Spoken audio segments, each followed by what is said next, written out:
આગામી સમયમાં ક્યાં ક્યાં વરસાદ પડશે, કેવો વરસાદ પડશે અને કયા રાજ્યોની સાથોસાથ જિલ્લાઓની અંદર આ પરિસ્થિતિ જોવા મળશે તે પણ આપને જણાવે તો હાલ દક્ષિણ ગુજરાતની અંદર સૌથી વધારે જે પ્રી મોન્સૂન એક્ટિવિટી છે તેની અસર જોવા મળી રહી છે અને આ પરિસ્થિતિઓની અંદર આજે ક્યાં વરસાદ પડશે તો વડોદરા, છોટાઉદેપુર, નર્મદા અને ભરૂચ આ તમામ એવા વિસ્તારો છે કે જ્યાં આખરે વરસાદની શક્યતા જોવા મળી રહી છે। ઉપરાંત સુરત, ડાંગ, તાપી, નવસારી અને વલસાડ એટલે કે દક્ષિણ ગુજરાતના તમામ વિસ્તારોની અંદર વરસાદ પડી શકે છે।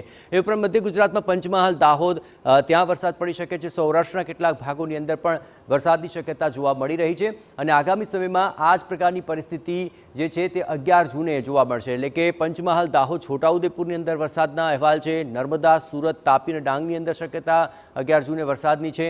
નવસારી, વલસાડ, અમરેલી, ગીર સોમનાથ અને ભાવનગર આ તમામ દરિયાકાંઠાના જે વિસ્તારો છે ત્યાં પણ વરસાદની શક્યતાઓ રહેશે।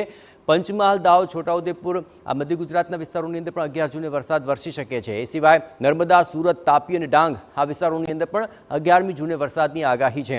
આ ઉપરાંત નવસારીમાં, વલસાડમાં, અમરેલી, ગીર સોમનાથ, ભાવનગર આ તમામ એવા દરિયાકાંઠાના જે વિસ્તારો છે ત્યાં પણ વરસાદની શક્યતા જોવા મળી રહી છે। આપણે જણાવીએ કે આ તમામ દરિયાકાંઠાના વિસ્તારો દક્ષિણ ગુજરાતના તમામ ભૂભાગ ઉપર સૌથી વધુ આ પ્રી મોન્સૂન એક્ટિવિટીની અસર જોવા મળશે એટલે કે આગામી 3 થી 4 દિવસ માટે આ પ્રકારે વાદળછાયું વાતાવરણ રહેવાની પૂરેપૂરી શક્યતા જોવા મળી રહી છે અને એ દિવસો દરમિયાન આખરે લોકોને ગરમીમાંથી પણ ચોક્કસ રાહત મળી શકે છે।